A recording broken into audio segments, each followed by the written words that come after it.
Hello friends, তোমরা সবাই কেমন আছো? আশা করছি তোমরা খুব ভালো আছো। আমিও খুব ভালো আছি। চলে এসেছি একটা নতুন ভিডিও নিয়ে। তো আজকে হচ্ছে শনিবার, তো এটা কোনো ব্লগ ভিডিও হবে না। এটা আমি একটা প্রবলেমে পড়েছি বলে এই ভিডিওটা দিচ্ছি বন্ধুরা। তো কি প্রবলেম তোমাদেরকে অবশ্যই বলবো, যার জন্য ভিডিওটা দেওয়া। তো কি প্রবলেম হচ্ছে বলো তো আমি এই চ্যানেল থেকে তো লাইভ করতাম বন্ধুরা। তো এখন কি হয়েছে, এই চ্যানেল থেকে আমার ছেলে সেদিনকে ফোনটা নিয়ে খুব ঘাটাঘাটি করছিল। তো তখন লাইভটা চলছিল অলরেডি, তো স্ট্রাইক চলে এসেছে, জানো, চাইল্ড স্ট্রাইক। তো জানি না কবে খুলবে। আমি তো মেইলও করেছি ইউটিউবকে। তো একটা চ্যানেলকে এত দূর, এই চ্যানেল থেকে কিন্তু আমি পেমেন্টও পাই না, কিছু পাই না।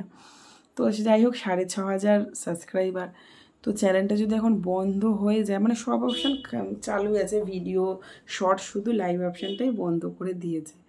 তো জানি না কবে খুলবে। তোমরা একটুখানি প্লিজ আমাকে একটুখানি হেল্প করো, আর আমার পাশে থেকেও একটুখানি তোমাদেরকে বলার। তো আর কি বলবো, মানে খুব কষ্টে আছি। তো এই চ্যানেলটা থেকে আর লাইভ করতে পারছি না। তো লাইভ করতাম, মানে এখন তো ব্লগ দেওয়া হয় না। টাইমটাকে যেহেতু বাড়াতে হবে, কেন আমার সব টাইম কেটে নিয়েছিল, যেহেতু 1 বছর আমার হয়ে গেছে, তাই জন্য টাইমটাকে বাড়ানোর জন্য লাইভ করছিলাম। তো এমনই কপাল যে আমার স্ট্রাইক চলে এসেছে। কি করব আমি কিছুই বুঝতে পারছি না। তো তোমরা একটুখানি প্লিজ একটুখানি বলো, কারোর যদি জানা থাকে যে এই করলে চ্যানেলের স্ট্রাইকটা চলে যাবে, তাহলে সেইগুলো আমি করার চেষ্টা করব। আর আমি ইউটিউবকে মেলও করেছি যে সরি, আর হবে না এরকম, আমাকে লাইভ অপশানটা দিতে। তো জানি না, কিন্তু লেখা ছিল 24 ঘন্টার মধ্যে দিয়ে দেবে। 24 ঘন্টা হয়ে গেছে, আজকে হচ্ছে 2 দিন। কখন দেবে আমি জানি না। তো ওই জন্য খুব কষ্টে আছি। 5,500 মেম্বার, তো চ্যানেলটা যদি এখন নষ্ট হয়ে যায়, তার মতো কষ্টের কিছু নেই। ওর মধ্যে প্রচুর পরিশ্রম আছে বন্ধুরা। তো যারা একটা, মানে যাই হোক, যে চ্যানেলই করুক না কেন, তো তার মধ্যে খুব কষ্ট থাকে। তো তোমাদেরকে কি বলবো, মানে খুব কষ্ট লাগছে। তো তোমাদের দাদাভাই বলছে আমি তো খুব আনন্দ, তোমার চ্যানেলটা নষ্ট হয়ে গেছে। আমি বলছি তুমি তো কোনোদিনও করোনি, তুমি জানবে না একটা চ্যানেলের পিছনে কতটা পরিশ্রম।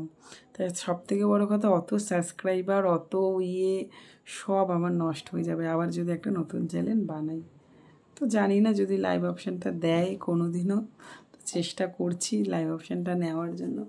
তো দেখি কাল পরশু যদি দিয়ে দেয় খুব ভালো।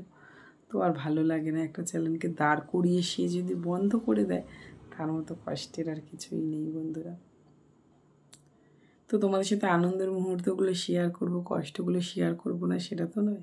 সেটা সেটা আচ্ছা, তো ভাবছি যে ঘরে একা ছেলে কই, ছেলে গেছে আঁকতে। আজকে তো শনিবার, ছেলেকে আঁকতে দিয়ে এসে ভাবলাম ভিডিওটা করি, তোমাদের সাথে শেয়ার করি। যারা যেন লাইভে আসো, তারা ভাবছি যে দিদিভাই হঠাৎ লাইভে আসছে না কেন। তো এটাই হচ্ছে কারণ, এছাড়া আর কোনো কারণ নেই।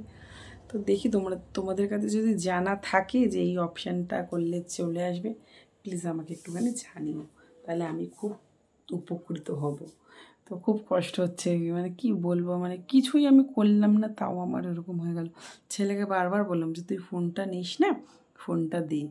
ও নিয়ে হাতে ঘোরাঘুরি করছিল, আর ওরকম স্ট্রাইক চলে এসেছে।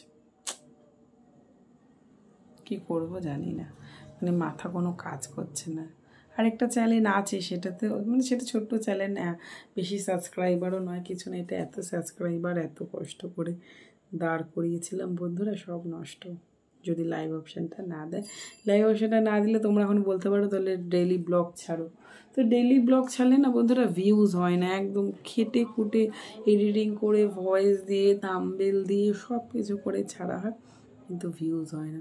তো খুব কষ্ট লাগে জানো তো, যদি ভিউজ না আসে। যারা ব্লগ করে তারা জানে, একটা ব্লগের সারাদিন ধরো কাজকর্ম করছি, করে তারপরে এডিটিং করা, ভয়েস দেওয়া, তো তারপর যদি ভিউজ না আসে, তার মতো কষ্টের আর কিছু নেই। তো প্লিজ একটুখানি তোমরাও প্রে করো যাতে আমি লাইভ অপশানটা পেয়ে যাই। আর কি বলবো, একটুখানি তোমাদেরকে বলার জন্য আমি ছোট্ট একটা ভিডিও নিয়ে আসলাম। তো কি, মানে আমার খুব খারাপ লাগছে, যেমন ভাগ্যটা আমার এতটাই খারাপ হয়ে গেছে যে তোমাদেরকে আমি বলে বোঝাতে পারছি। যেখানে যে কাজই করতে যাচ্ছি সেই কাজই বাধা, ওখানে যাচ্ছি ওখানে বাধা, ওই কাজ করতে যাচ্ছি ওই কাজে বাধা, সব কাজেই বাধা আসছে। তোমরা একটুখানি প্লিজ ঠাকুরকে দেখো যাতে আমার লাইভ অপশানটা দিয়ে দেয় ইউটিউব। তো অসংখ্য ধন্যবাদ জানাবো তাহলে। তো জানি না কি করতে হবে, আমি মেলও করলাম, ভাল লাগছে না কিছু, যখনই মনে পড়ছে না খুব কষ্ট হচ্ছে। চ্যানেলটাকে কষ্ট করে দাঁড় করিয়েছি তো, তো এইটুখানি বলার ছিল তোমাদেরকে। তোমরা কিন্তু আমার পাশে থেকো, আর তোমরা একটুখানি বলো তোমরা কী টাইপের ভিডিও দেখবে। তোমরা যদি ব্লগ দেখতে চাও বলো, তাহলে আমি ব্লগ দেওয়ার চেষ্টা করব। তবে ছেলেকে এখন পড়তে বসাতে হয়, তো পড়া, গিটার, আঁকা, তো আর তারপরে আর সময় হয়ে ওঠে না গো এডিটিং করা। চলো একটুখানি তোমাদেরকে বলার ছিল, তোমরা একটুখানি ঠাকুরকে ডেকো যাতে আমি লাইভ অপশানটা পেয়ে যাই, আমি তো সারাক্ষণ ডাকছি। তো চলো একটুখানি বলার ছিল। তোমরা সবাই খুব ভালো থাকবে, সুস্থ থাকবে, টাটা, বাই।